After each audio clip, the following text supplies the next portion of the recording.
Hey everybody. Unfortunately tonight my drink the coffee, make the things, but first more coffee mug is in the dishwasher, which I'm betting you can hear behind me. Sorry about that. So tonight we're using my yarn mug, which is currently empty.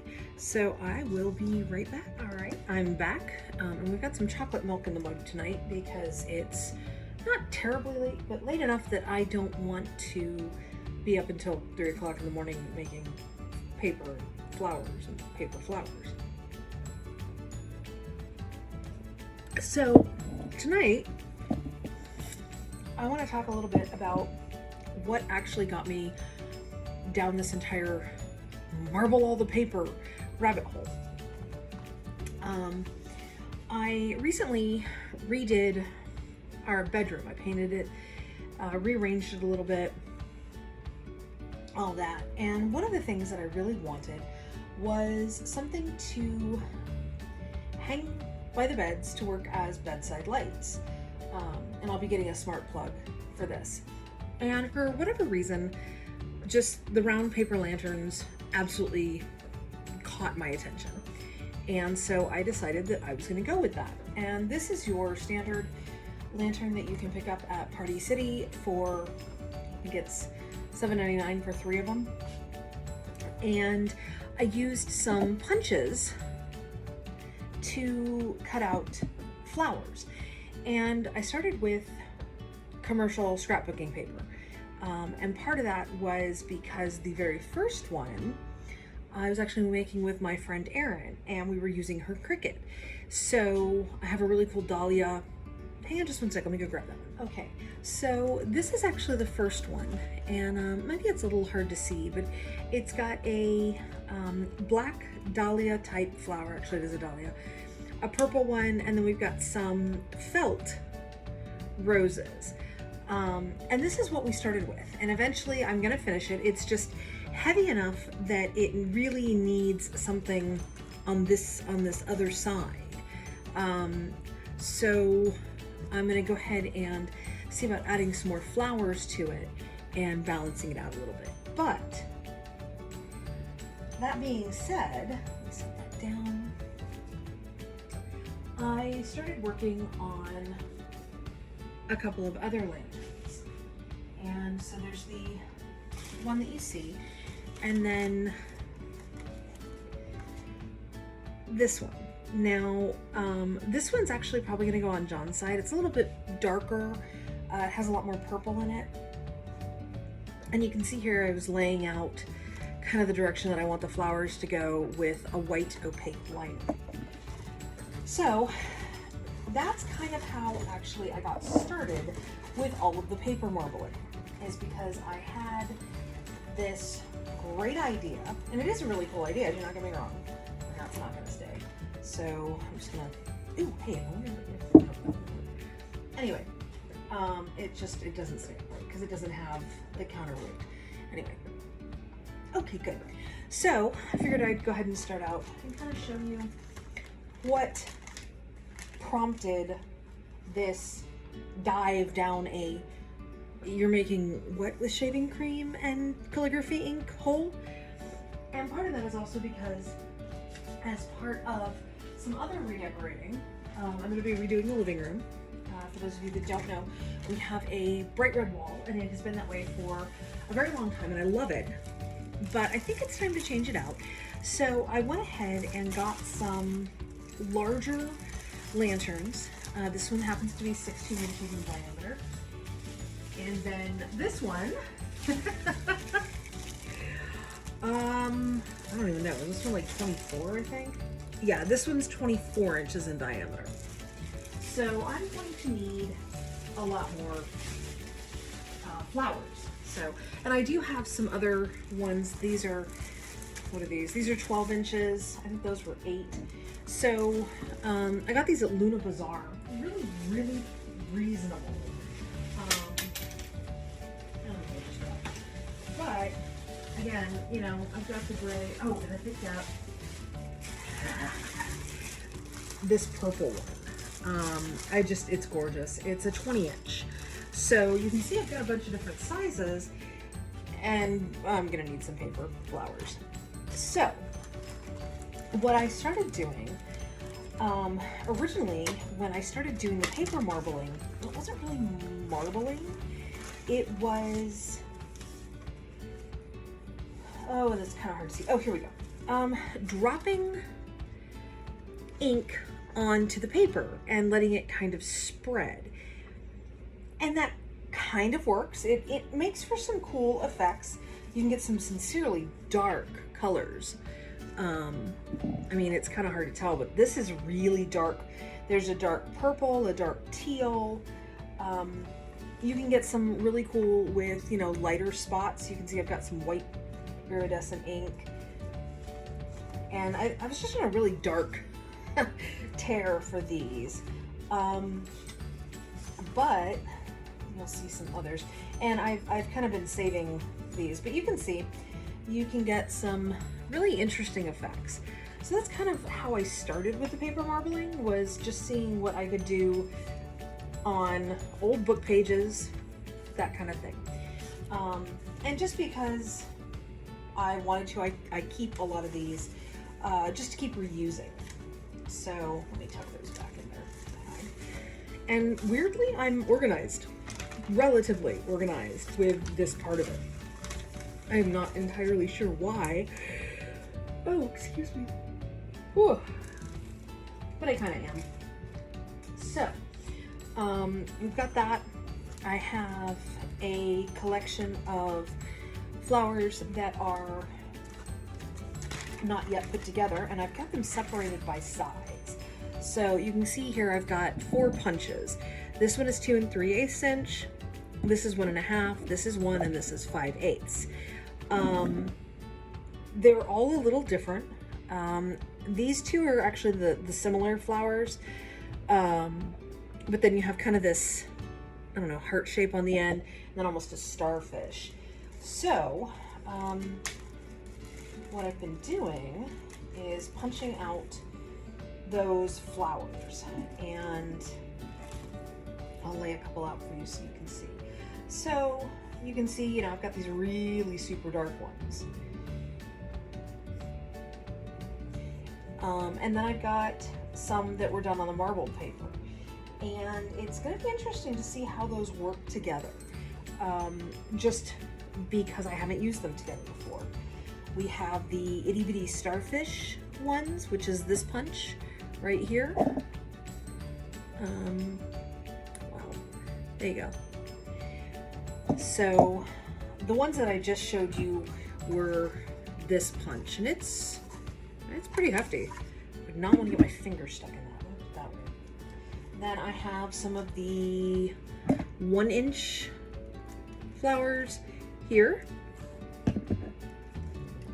And I have some of the 1 1/2 inch. So what I'm going to do, oh, and I can actually show you, because I don't think they're really easy to see on the lanterns, but let me see.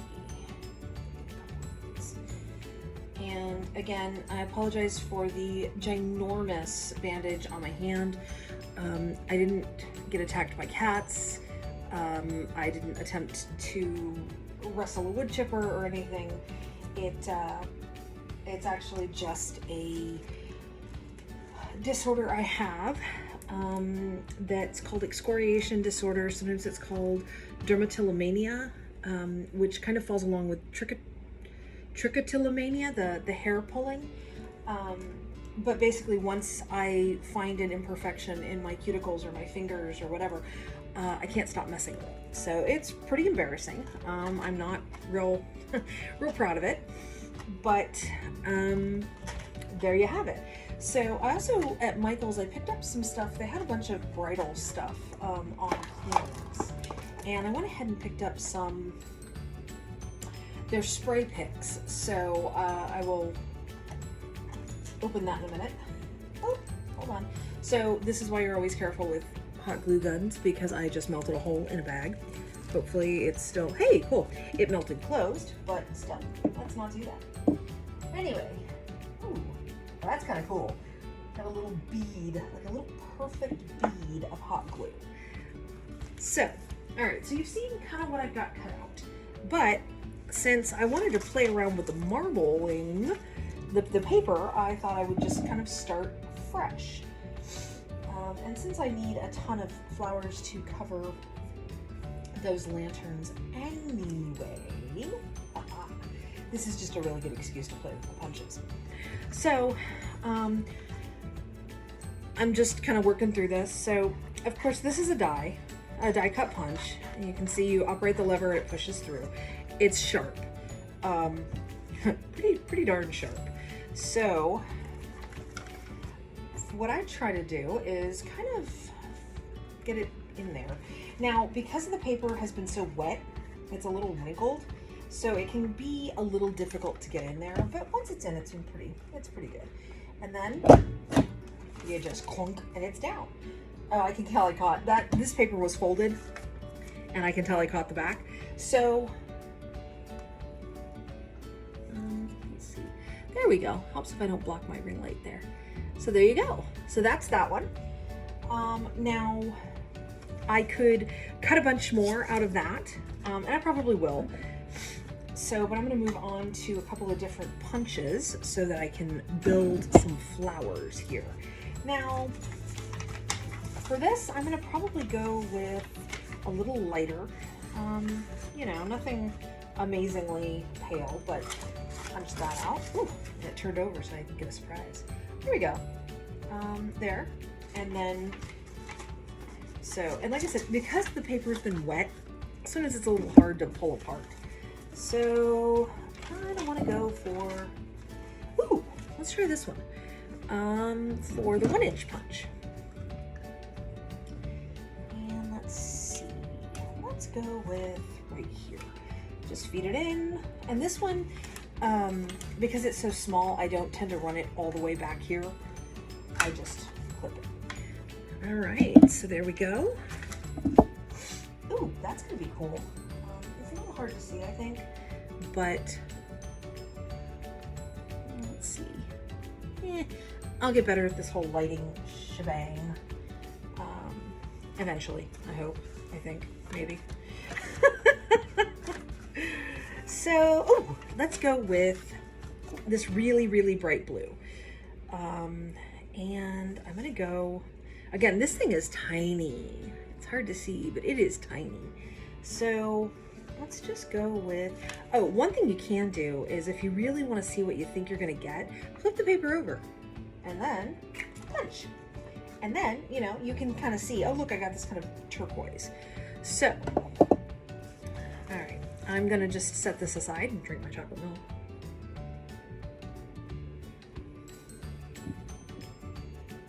Now, there's a couple of different ways you can put these together. I usually do hot glue, simply because it's fast. You know, you can use tacky glue, you can use whatever you want.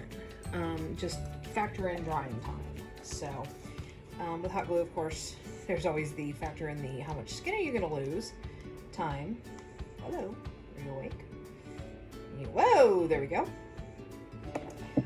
You know, so you've always got to think about that, but for the most part, I think it's worth it. Of course, you know, ask me that in a few minutes, or, you know, a couple of minutes after I've scorched my finger, and I might have a different opinion. So, a little bit more, and then, so, this might have been a little bit of a mistake because there's not a lot of variation here in this one. You can see, let's see, can you see? It's not got a lot of variation between the outer petal, the inner, the middle, all that. So, you know, this one may be a background star because, you know, they're not all going to be center stage. And then, of course, you do have to make sure you're getting all your little spider webbies, because that's the bad part about hot glue, is the little strings, whatever. But again, good Lord, the glue gun is not wanting to cooperate tonight. Just whack on it. Oops, that one little place. So, there we go. Now, this one's really blue. I'm not entirely sure where I'm going to use it, but you're just looks really tropical. Maybe I could do like a little tropical themed one. I don't know. Anyway, so I'm gonna actually play with these for a sec.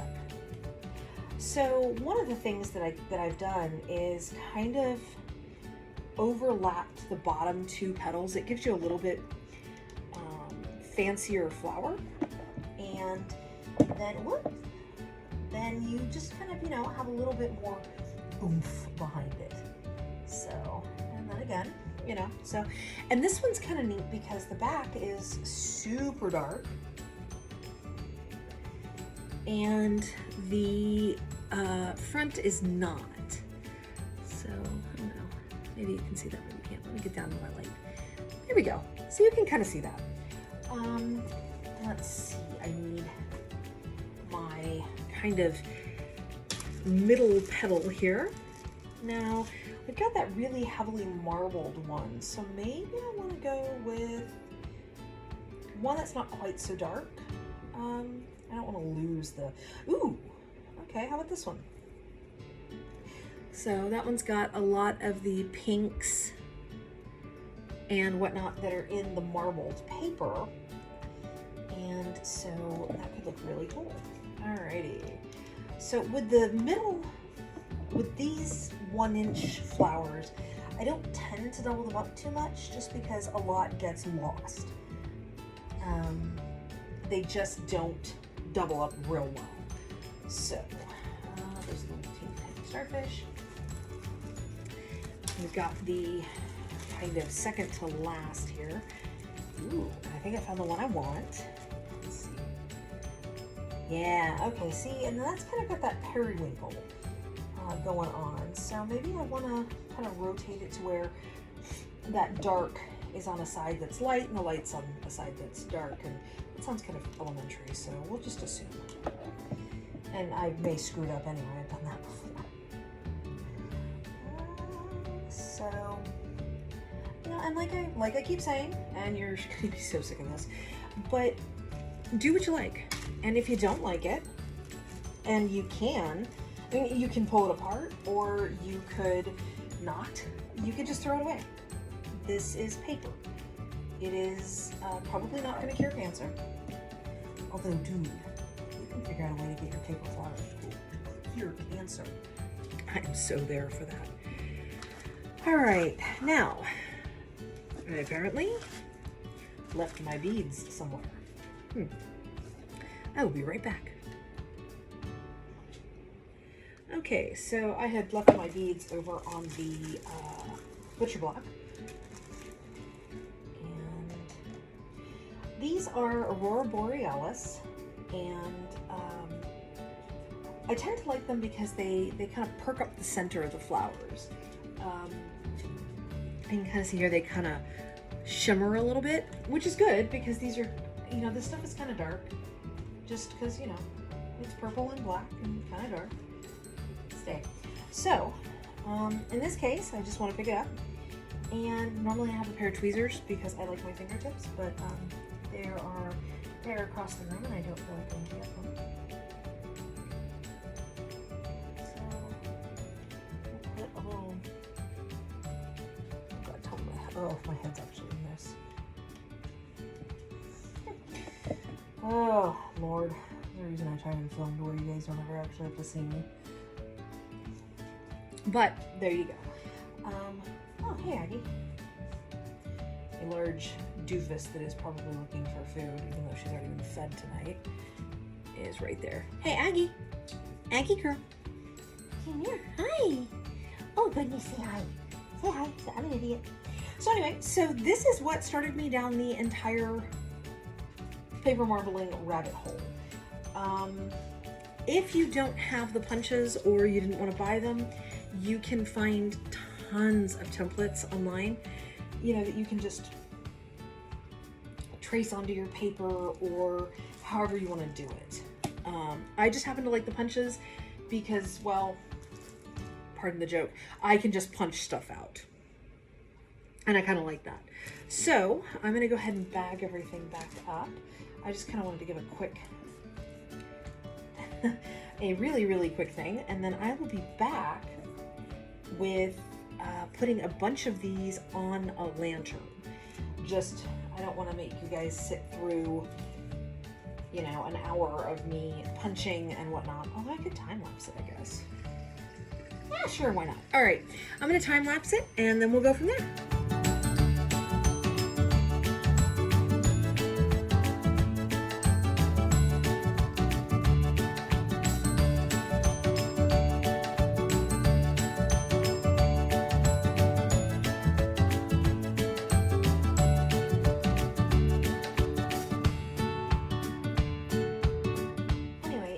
Idea. I'm not entirely sure how long that time lapse is going to be, so I may trim it down a little bit because I don't know if anybody really wants to watch me cut out flowers for that long, or at least flower petals. So I'm going to put a bunch of these together over the next couple days, and I'll probably be back on Monday maybe? This should be Friday. This should upload Friday. So I'll be back probably Monday with a bunch of these all made up so that we can put them on the lanterns themselves. So I'm probably gonna have just a whole bowl of them and we'll just kind of do a grab bag thing.